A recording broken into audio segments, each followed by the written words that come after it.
kalian hari ini? Kuharap kalian selalu sehat di dalam perlindungan Tuhan. Nah, sebelum kita mereview materi IPS kita di hari ini, sebelumnya Ibu mengajak kita semua untuk merenungkan firman Tuhan. Renungan kita hari ini, mari kita buka dalam Ulangan pasal yang ke-6, ayat yang ke-7. Ibu bacakan ya. Oke. Haruslah engkau mengajarkannya berulang-ulang kepada anak-anakmu dan membicarakannya apabila engkau duduk di rumahmu, apabila engkau sedang dalam perjalanan, apabila engkau berbaring, dan apabila engkau bangun. Nah, dulu orang Yahudi itu, orang tua selalu mengajarkan anak-anaknya secara berulang-ulang. Jadi jika satu kali diajarkan tidak bisa, maka diajarkan 2 kali. 2 kali tidak bisa, maka 3 kali. Karena di Alkitab tidak ada batasan kamu harus mengajarkan 2 atau 3 kali, tapi hanya mengajarkannya berulang-ulang. Artinya sebagai orang tua, bukan hanya orang tua, tapi kita juga harus mengajarkan kepada orang yang membutuhkan pengajaran kita secara berulang-ulang. Secara berulang-ulang memerlukan yang namanya kesabaran. Oleh sebab itu, tetap be-impact positif bagi sesama kita dan mengajarkan mereka yang belum mengerti dalam hal pemahaman firman Tuhan ataupun dalam hal pengajaran yang lainnya. Karena belajar bukan hanya di rumah, tapi dimanapun kita berada, kita selalu belajar. Amin untuk kebenaran firman Tuhan. Mari kita berdoa. Tuhan Yesus yang baik, kami mengucap syukur atas firman-Mu yang mengajarkan kami bahwa kami harus mengajarkan sesama kami secara berulang-ulang, karena itulah yang Tuhan inginkan dalam kehidupan kami. Artinya kami harus bersabar untuk mengajarkan sesuatu kepada orang lain. Bahkan kami juga menyadari kami belajar bukan hanya di rumah, tapi dimanapun kami berada, kami harus tetap belajar untuk melakukan hal yang baik. Di dalam nama-Mu kami telah berdoa. Amin.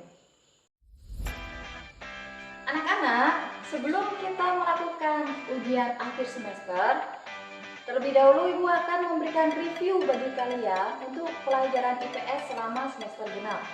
Yang pertama, kita akan membahas tentang kedatangan bangsa Barat ke Indonesia. Yang kedua, kita akan membahas tentang kondisi masyarakat pada masa penjajahan. Kalian bisa perhatikan pada slide di samping ini. Materi yang pertama yang akan kita bahas yaitu kedatangan bangsa Barat di Indonesia. Kalian bisa perhatikan slide di samping Ibu. Nah, latar belakang kedatangan bangsa Barat di Indonesia itu karena jatuhnya kota Konstantinopel ke tangan Turki pada tahun 1453. Nah, karena kota Konstantinopel jatuh ke tangan Turki, akhirnya bangsa Eropa tidak mendapatkan rempah-rempah seperti apa yang diinginkan. Dan pada saat yang sama, bangsa Eropa mendengar bahwa di Nusantara ada rempah-rempah. Oleh sebab itu, bangsa Eropa pergi ke Nusantara untuk mengambil rempah-rempah. Nah, alasan bangsa Eropa ke Nusantara salah satunya adalah hal yang tadi. Yang pertama, untuk mendapatkan rempah-rempah. Apa saja? Yang pertama adalah pala, yang kedua merica, yang ketiga kemiri, dan cengkeh. Selain mendapatkan rempah-rempah, tujuan bangsa Barat atau bangsa Eropa ke Nusantara adalah adanya motivasi 3G. G yang pertama adalah gold. Gold adalah berkaitan dengan emas. Mereka datang ke Nusantara untuk mengambil emas. Yang kedua adalah glory, di mana mereka bukan hanya mengambil emas, tapi mereka juga mencari kejayaan. Yang ketiga adalah gospel. Selain mereka mendapatkan kejayaan dan mencari kejayaan, mereka menyebarkan agama Nasrani kepada masyarakat di Nusantara. Kedatangan bangsa Barat ke Indonesia dengan alasan yang telah Ibu sampaikan tadi. Selain itu, saat mereka sudah datang ke Indonesia atau ke Nusantara, mereka mengakibatkan adanya revolusi industri. Apa itu revolusi industri?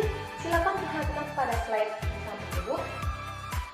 Revolusi industri adalah keadaan di mana kegiatan memproduksi barang yang pada saat itu menggunakan tenaga manusia dan tenaga binatang digantikan menggunakan tenaga mesin.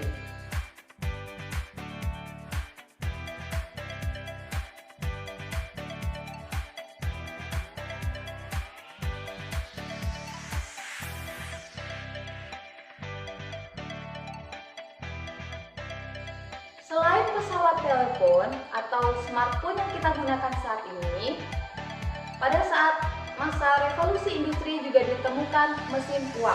Siapa penemu mesin uap? Penemu mesin uap adalah James Watt. Silakan perhatikan gambar di samping itu. Nah, selain mesin uap, apalagi yang ditemukan pada saat itu? Yaitu adalah mesin pemintal. Mesin pemintal pertama kali ditemukan oleh Arkwright. Dan banyak yang lainnya. Anak-anak, materi yang kedua adalah kondisi masyarakat pada masa penjajahan. Silakan perhatikan gambar di samping ini. Nah, bangsa Barat yang datang ke Indonesia ada 4. Yang pertama adalah Portugis, yang kedua adalah Spanyol, yang ketiga adalah Inggris, yang keempat adalah Belanda. Nah, apa saja yang dilakukan bangsa Belanda kepada masyarakat di Indonesia? Yang pertama, perhatikan pada gambar di samping ini. Kerja rodi dipimpin oleh orang Belanda yang bernama Herman Willem Daenders pada tahun 1808 hingga 1811. Silakan perhatikan gambar di samping Ibu. Apa kebijakan kerja rodi yang diberikan oleh Daenders? Yaitu adalah membangun jalan dari Anyer sampai Panarukan sepanjang 1000 km. Yang kedua adalah sistem tanam paksa atau Kulturstelsel. Nah, kalian bisa perhatikan materi di sebelah Ibu. Sistem tanam paksa dipelopori oleh orang Belanda yang bernama Johannes van de Bos. Sistem tanam paksa dimulai pada tahun 1830. Apa saja kebijakan yang diberikan orang Belanda pada saat melakukan sistem tanam paksa? Yang pertama, tanah yang digunakan untuk ditanami komoditas ekspor 1/5 dari tanah milik masyarakat Indonesia. Akan tetapi, aktualnya bukan hanya 1/5, melainkan lebih dari setengah. Yang kedua, jika masyarakat Indonesia memiliki hasil panen, maka hasil panennya harus diberikan kepada orang Belanda tanpa dibayarkan.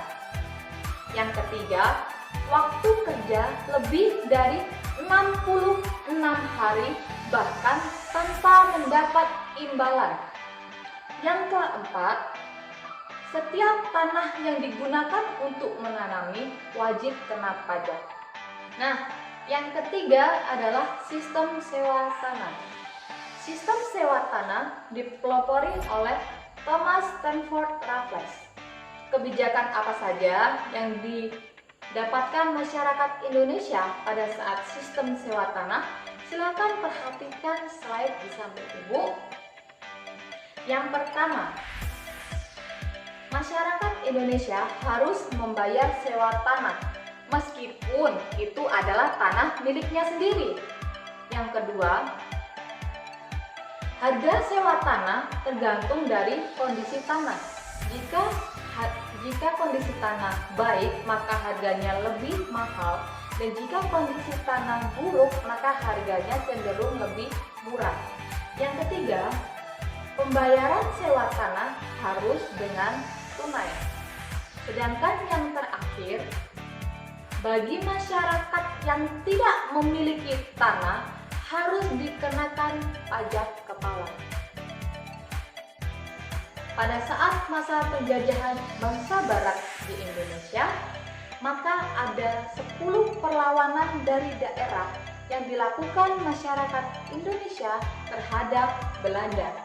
Yang pertama, perlawanan Sultan Baabullah di Ternate melawan Portugis.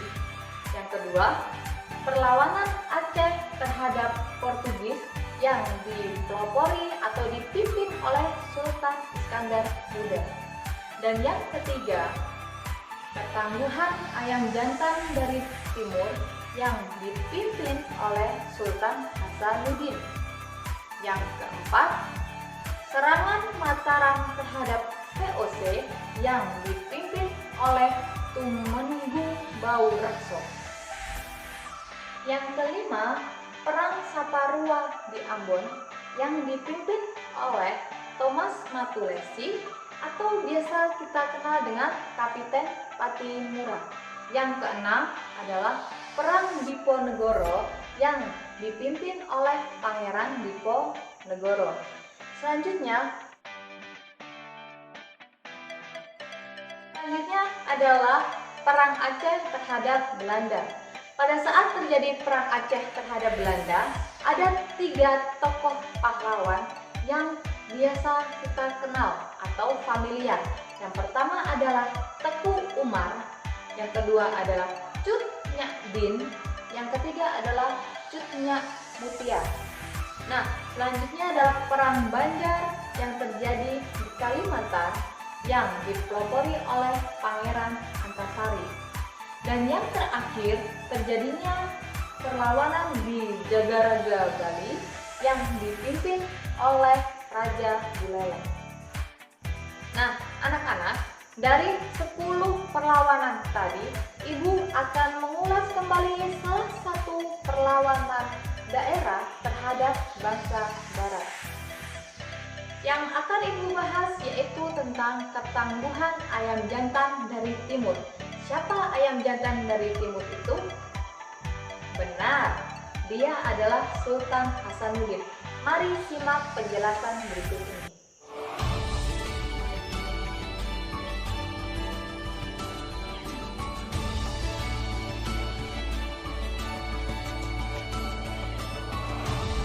Sultan Hasanuddin terlahir dengan nama I Malombasi Muhammad Bakir Daeng Matawang Karaeng Bonto Mangepe atau I Malombasi.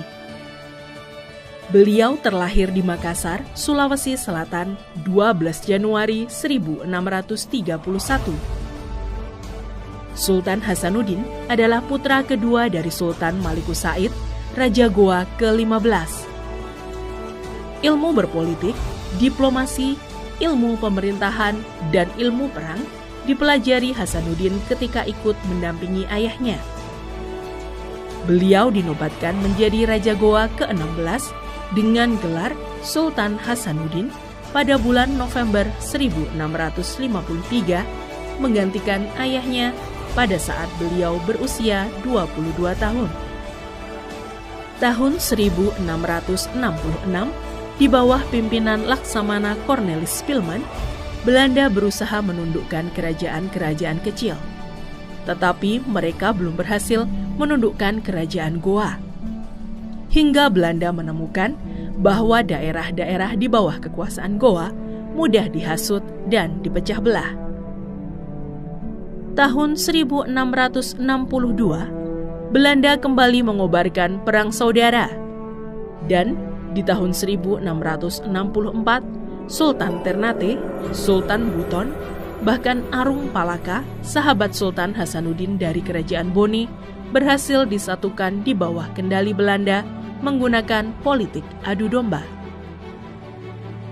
Akhirnya Goa terdesak dan semakin lemah, sehingga pada tanggal 18 November 1667, Sultan Hasanuddin terpaksa menandatangani perdamaian Bungaya di Bungaya.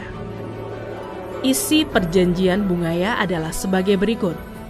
VOC menguasai monopoli perdagangan di Sulawesi Selatan dan Sulawesi Tenggara. Makassar harus melepas seluruh daerah bawahannya seperti Sopeng, Luwu, Wajo, dan Bone. Aru Palaka dikukuhkan sebagai Raja Bone. Makassar harus menyerahkan seluruh benteng-bentengnya.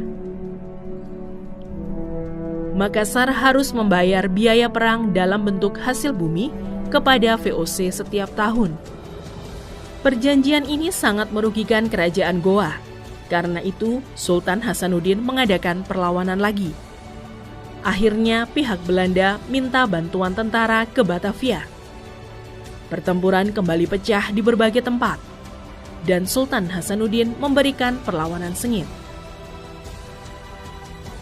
Setelah berperang selama 10 hari siang dan malam, pada tanggal 24 Juni 1669, Belanda berhasil menerobos benteng terkuat Goa, yaitu Benteng Sombaupu. Inilah pertempuran terbesar serta memakan waktu yang paling lama yang pernah dialami Belanda di bumi Nusantara waktu itu. Sultan Hasanuddin mengundurkan diri dari tahta kerajaan dan wafat di usia 39 tahun pada tanggal 12 Juni 1670.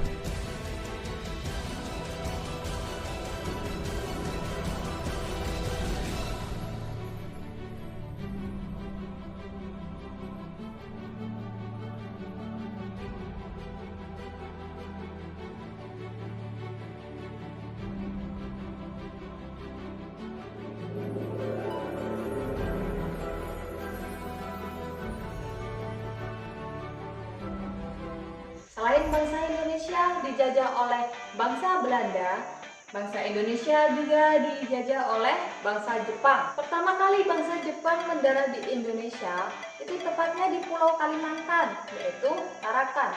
Kalian bisa lihat di slide sebelah ibu. Nah, pada saat Jepang datang ke Tarakan, Belanda melakukan penyerahan tanpa syarat kepada bangsa Jepang. Dan tanggal 20 April 1942, Jepang membentuk gerakan 3A dengan slogan yang pertama, Jepang Cahaya Asia, Jepang Pelindung Asia, dan Jepang Pemimpin Asia. Nah, pada saat Jepang menduduki Indonesia, Jepang menyadari bahwa sangat penting untuk mengerahkan rakyat Indonesia dalam melawan sekutu nantinya. Oleh sebab itu, Jepang membentuk organisasi-organisasi. Ada 7 organisasi.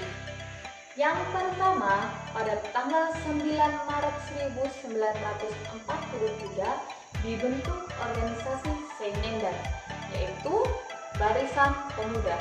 Yang kedua, pada tanggal 9 April 1943 dibentuk Keibodan, yaitu Barisan Pembantu Polisi. Yang ketiga, pada tanggal 3 Oktober 1943 dibentuk PETA yang merupakan pembela tanah air.